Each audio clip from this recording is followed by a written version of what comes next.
मुख्यमंत्री निवास के पास हुए हरदेव सिन्हा के आत्मदाह के बाद ये मामला तूल पकड़ता नजर आ रहा है। एक तरफ विपक्ष में बैठी भाजपा जहां प्रदेश सरकार पर विफलता का आरोप लगा रही है, तो वहीं कांग्रेस इस बात को लेकर भाजपा को अपने विगत शासनकाल में किए कार्यों को याद दिलाने में लगी है। इस मुद्दे पर कांग्रेस प्रवक्ता शैलेश नितिन त्रिवेदी ने क्या कहा, आइए देखते हैं। भाजपा के 15 साल पुलिस जानी जाती थी अत्याचार के लिए, फर्जी मुठभेड़ों के लिए, अनाचार की घटनाओं के लिए।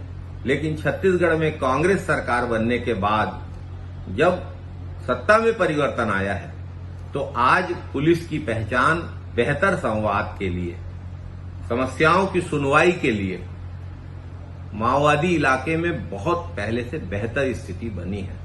और इसी का परिणाम है कि पुलिस भी संवाद बनाने के लिए, अपनी बात को गांव वालों तक पहुंचाने के लिए, अपनी बात को दूरस्थ अंचलों में रहने वाले लोगों तक पहुंचाने के लिए पोस्टरों का इस्तेमाल कर रही है। मेरा यह मानना है कि ये एक अच्छी पहल है, अपनी बात को लोगों तक पहुंचाने का एक अच्छा माध्यम है। पुलिस की इस पहल का हम स्वागत करते हैं। हरदेव सिन्हा का मामला बहुत ही दुखद, बहुत ही संवेदनशीलता के साथ सरकार ने इस मामले को लिया है। लेकिन रमन सिंह जी बड़ी बड़ी बातें कर रहे हैं। रमन सिंह जी बताएं कि हरदेव सिन्हा का आवेदन तो उनने लिया था मुख्यमंत्री के रूप में, क्यों कोई कार्यवाही नहीं की रमन सिंह जी ने। और रमन सिंह जी यह भी याद रखें कि उरला बिरगांव के रहने वाले योगेश साहू नाम के विकलांग युवक ने बार बार उनसे नौकरी के लिए आवेदन किया था, उन्होंने नहीं पूरा किया, तो इस युवक ने अपने आप को अग्नि लगाकर आत्महत्या कर ली थी। मन्नू लाल यादव की कवर्धा सीएम हाउस के सामने आग जलने से हुई मौत और आत्महत्या के मामले को अभी तक छत्तीसगढ़ के लोग भूले नहीं हैं। छत्तीसगढ़ के लोग यह भी नहीं भूले हैं कि 8 बार लोगों ने रमन सिंह जी के सीएम हाउस के सामने आत्महत्या का प्रयास किया। आज रमन सिंह जी यदि इस मामले में राजनीति कर रहे हैं, तो रमन सिंह जी को पहले अपने गरेबान में तो झांक कर देखना चाहिए, अपनी स्थिति का विश्लेषण पहले करना चाहिए। हर मंत्रिमंडल की बैठक के बाद रविंद्र चौबे जी या मोहम्मद अकबर जी ही मंत्रिमंडल के निर्णयों की जानकारी मीडिया को दिया करते थे। अब इसे एक अधिकृत रूप देकर दोनों ही वरिष्ठ मंत्रियों को सरकार का प्रवक्ता बनाया गया है। इससे संशय की स्थिति समाप्त होगी और समाचार माध्यमों के प्रतिनिधियों को भी दोनों मंत्रियों से मिलकर शासन के फैसलों को लेकर, शासन की योजनाओं को लेकर बात करके स्पष्ट जानकारी सही समय पर मिल सकेगी। जब रमन सिंह जी की सरकार बनी थी, तो माओवाद दक्षिण बस्तर के 3 ब्लॉकों तक सीमित था। रमन सिंह जी के 15 साल के शासनकाल में माओवाद बढ़ते बढ़ते 14 जिलों को अपनी गिरफ्त में ले चुका है। रमन सिंह जी कांग्रेस सरकार को माओवाद से लड़ने के बारे में समझाइश न दें।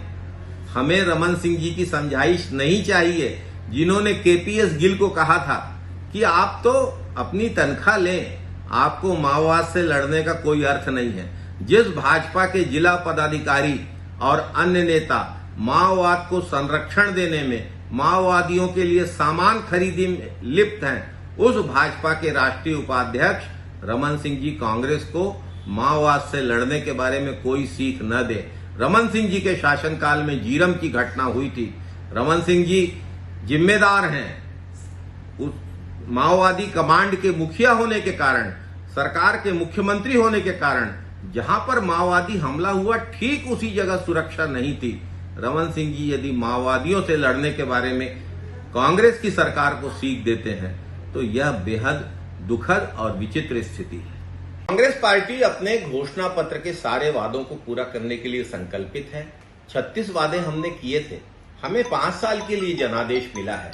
36 में से 22 वादों को कांग्रेस की सरकार ने अभी तक पूरा कर लिया है। जो शेष वादे हैं, अब उनको भी पूरा करेंगे, उससे भी ज्यादा काम करके दिखाएंगे। कांग्रेस की घोषणा पत्र पे सवाल उठाने वाली भारतीय जनता पार्टी सबसे पहले अपने 15 साल के इतिहास को याद रखे। आदिवासियों को 12 लीटर दूध देने वाली जर्सी गाय, 5 हार्स पावर पंपों की मुफ्त बिजली, 300 रुपए बोनस, 2100 रुपए धान का दाम, कौन सा वादा पूरा किया था भारतीय जनता पार्टी ने, यह भाजपा को बताना चाहिए।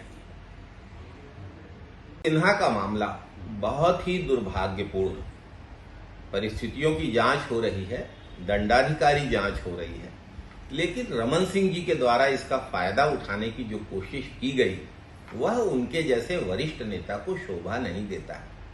रमन सिंह जी यह याद रखें कि अभी छत्तीसगढ़ के लोग भूले नहीं हैं, उरला बिरगांव के रहने वाले योगेश साहू विकलांग युवक ने जिन परिस्थितियों में आत्महत्या की थी, रमन सिंह जी से आवेदन किया था, रमन सिंह जी ने पूरा नहीं किया।